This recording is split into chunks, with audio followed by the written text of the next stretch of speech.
พระราชบัญญัติคณะสงฆ์ปีพุทธศักราช 2505 ได้มีกฎหมายคุ้มครองพระสงฆ์เอาไว้ในมาตราที่ 44 ตรีนะครับ ระบุไว้ชัดเจนว่าผู้ใดใส่ความคณะสงฆ์หรือคณะสงฆ์อื่นอันอาจก่อให้เกิดความเสื่อมเสียหรือความแตกแยกต้องระวังโทษจำคุกไม่เกิน1 ปี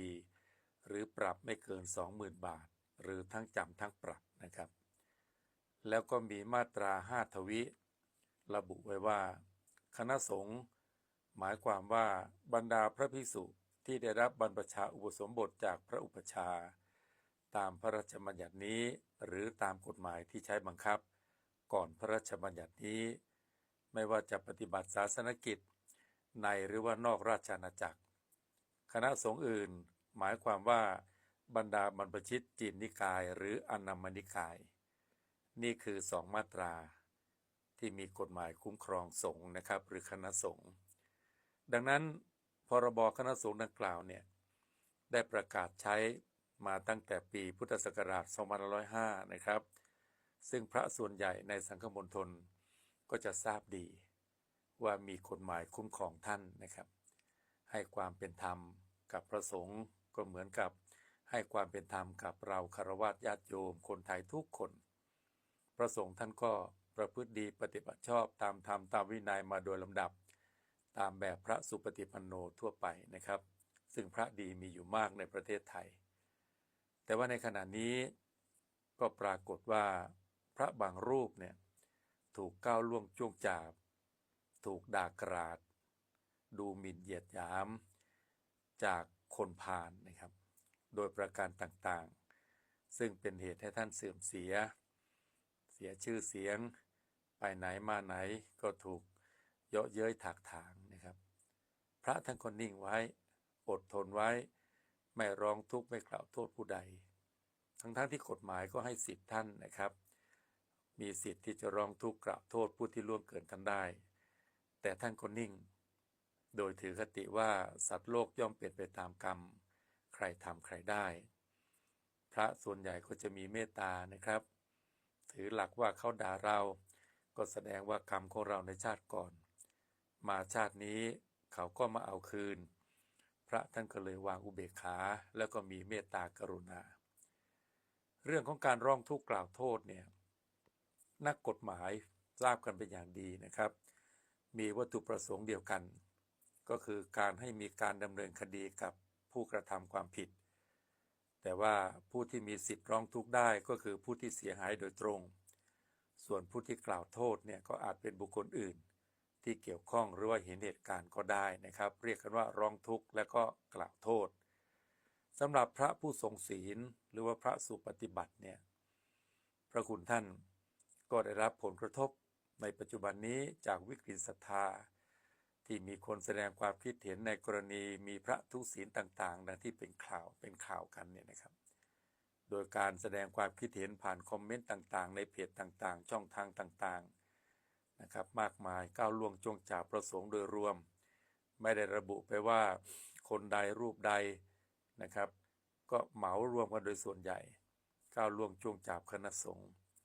หรือแม้แต่กระทั่งมีการลงคลิปล้อเลียนถากถางด่ากราดนะครับโดยรวม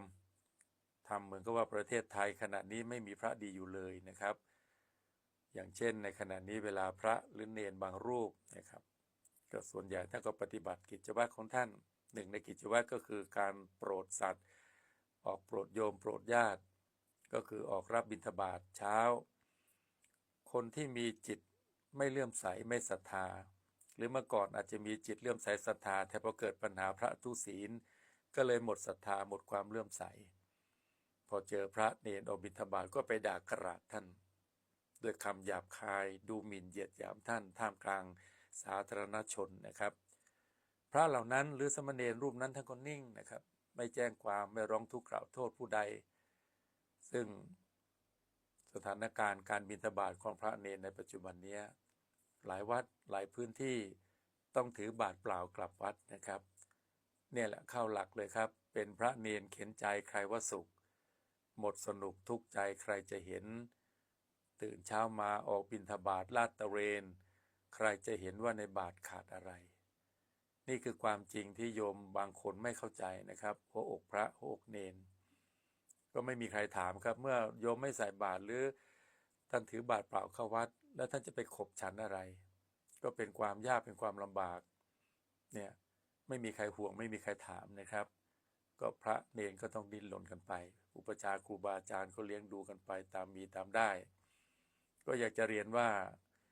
อย่าไปคิดว่าพระไม่ฉลาดอย่าไปคาดว่าพระโง่นะครับพระเนนท่านก็มีหัวใจเหมือนกับเราท่านทั้งหลายมีความรู้สึกเหมือนกันแต่ว่าที่ท่านนิ่งก็เพราะว่าท่านไม่อยากให้มีเรื่อง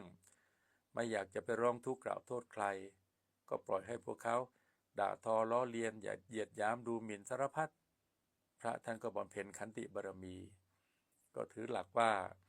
เขาด่าเราก็เป็นกรรมของเขาเราอย่าไปสร้างเวรสร้างกรรมกับเขาเลยพระก็พยายามอดทนแล้วก็วางให้ลงปลงให้ได้นี่คือหัวอกพระเนรนะครับแต่ว่าวันใดนะครับเวลาใดก็ตามถ้าพระที่ท่านประพฤติดีปฏิบัติชอบดังกล่าวหรือพระสุปฏิปันโนเนี่ยถ้าท่านต้องการจะสอนคนพาลเนี่ยนะครับถ้าเวลานั้นมาถึงคนที่ด่าท่านก็มีสิทธิ์ส่งครุฑบินนะครับโดยมอบฉันทะให้กับไวยาวัจกรในวัดท่านหรือว่ามอบให้กับทนายความที่เป็นลูกศิษย์ของท่านอย่าไปคิดว่าพระท่านไม่มีลูกศิษย์เป็นทนายความนะครับเยอะแยะไปมีลูกศิษย์ท่านหลายคนครับปรารถนาที่จะแทนคุณอุปชาแทนคุณครูบาอาจารย์จะส่งครุฑบินแต่อุปชาครูบาอาจารย์ท่านนั้นท่านก็ห้ามปรามไว้โดยถือหลักว่าเมตตากรุณานะครับ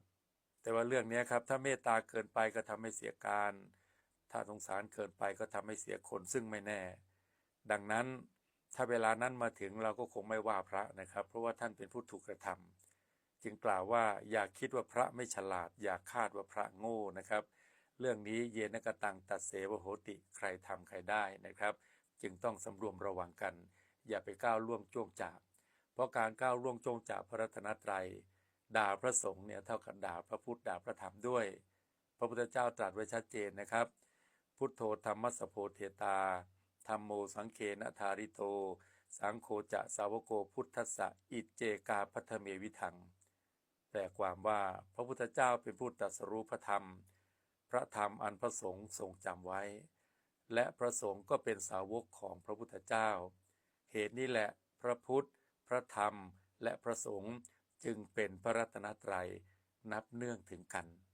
นั้นด่าพระสงฆ์ที่ประพฤติดีปฏิบัติชอบแบบเหมารวมไม่ได้ด่าเฉพาะพระทุศีลนะครับด่าพระซึ่งไม่รู้ว่าเป็นพระทุศีลหรือพระประพฤติดีปฏิบัติชอบด่าหมดด่ากราดเหมารวมจึงกล่าวว่าด่าพระก็เท่ากับด่าพระพุทธเจ้าด่าพระธรรมเป็นกรรมหนักนะครับ